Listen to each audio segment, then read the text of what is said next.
Hi, I'm Renee, the career coach, and in today's video, I'm going to be talking all about the final round interview. You've made it this far, and what you want to do now is just really solidify you as the candidate they want to give the offer to. I'm going to be going over 5 different steps that you can take so that you can walk away with a job offer and really seal the deal here. If you're new here, I am a former recruiter, now career coach, and I'm really giving you all of the strategies and the correct information and resources to help you stand out above all the other candidates that are going for the same jobs that you are, so that you can really set yourself apart and land more offers and have more confidence doing so. So like I said, today we're going to be talking about the final round interview. And for some people, they can look at this as, oh, it's just a formality. They have to hold a final round interview, but I've pretty much secured the offer. And honestly, that's not always the case. There may be 1, 2, 3 other candidates going into this final round interview along with you. And so you want to treat this as if it's the first interview. You want to treat it with that level of importance so that you can go in there and really show them, hey, I'm the candidate you want to hire. One thing to remember with the final round interview is that, yes, they want to make sure that you can do the role. And all the interviews leading up to the final round interview are kind of making sure that you have the skills and qualifications that they're looking for. But the final round interview is really making sure that you would be a good cultural fit for the company. So I'm going to be going over 5 different ways that you can really distinguish yourself as that top candidate, as their ideal pick for this role. Step number 1 is you want to do a deep dive into the company. So how you're going to really do this is cover things that are deeper than just surface level company information. You're going to want to kind of get a feel for maybe successes that the company has had recently, or maybe different projects that they've been working on. They may be asking you specific questions, and having this deep dive knowledge that's more than just the basic level information can really help you be prepared and have a knockout answer. Okay, step 2. You also want to revisit your own strengths and your own accomplishments. You've kind of done this throughout the whole interview, but now, again, final round, you want to have that top of mind. One mistake that I've seen people make is going into the final round, they're like, I've had all these interviews before.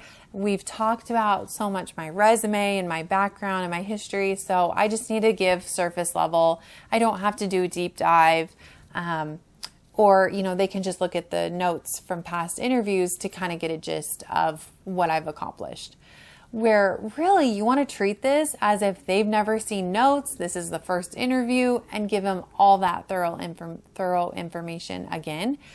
The reason for that is because the individual typically holding the final round interview is somebody that is a decision maker. Okay, it's either going to be like an HR director, or it could be your boss's boss. Or I've even seen people have final round interviews with the CEO if it's a smaller company.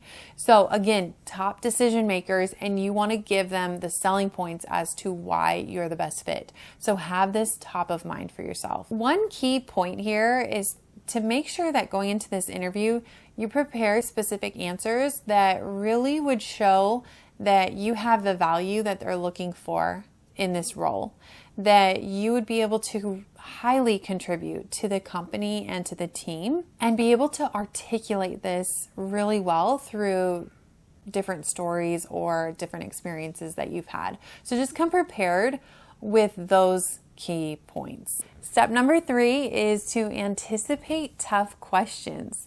So again, people will go into final round and think, this is going to be easy peasy. We're just going to get to know each other. It's a formality. And then they kind of get blown away when there's some tougher questions. One of the ways you can prepare for this is practice different questions that are focused around, why do you want to work here? Why should we hire you? Really what they're asking you is, what sets you apart from the other candidates that we're interviewing for this role? And why do you want this position? Like, why this role if somebody else were to extend another offer to you. Approach it in the sense that this is your top pick.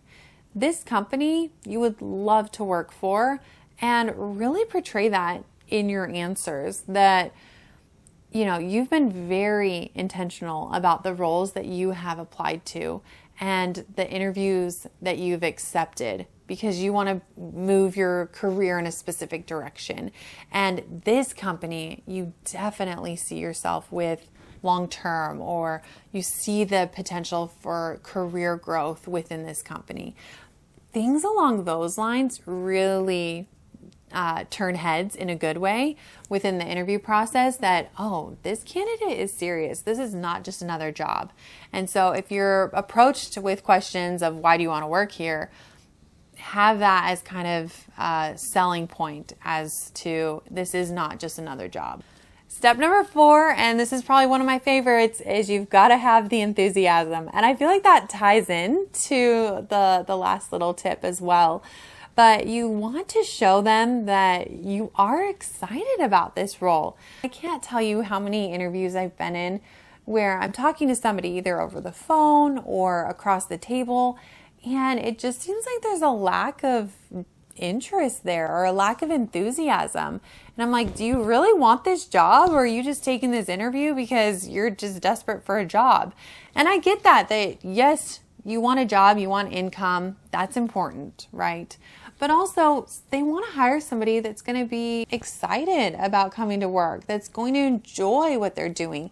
Because when you enjoy what you're doing, you're putting more effort into it. Some ways to really show that you're genuinely interested in the role is talking about your long-term career goals and how you see that aligning with the company and what you would be doing on a day-to-day basis, and really tying that in as, this is something that really excites me, or I have a passion for this. That's going to really check a box for them that you are genuinely interested in this role. And if they're talking to somebody else for last round interviews that isn't showing that excitement, while you may look the same on paper with qualifications, your level of excitement or enthusiasm for the role is going to set you apart. And step number 5, you want to have a strong close within the interview.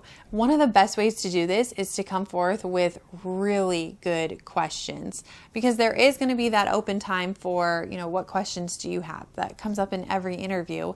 And you would be so surprised at how many interviewers are more impressed by good questions that the candidate asks rather than just a good answer that the candidate gives. So remember that. And if you need good questions to ask at the end of the interview, I have a full guide called Flipping the Interview Script, where I give you tons of questions that you can ask at different levels within the interview, and also why you should ask those questions, what things you need to look for when they give the answer.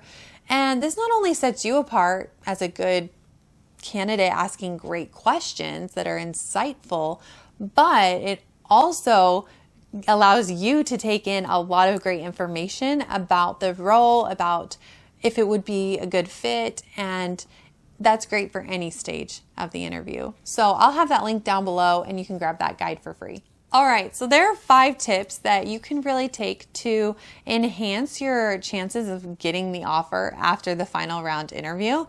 And I hope you apply all these things and let me know how your final round interviews go. Leave a comment down below, as well as any questions that you might have about the entire interview process. If you liked this video, go ahead and give it a thumbs up and subscribe, and I will see you in the next video.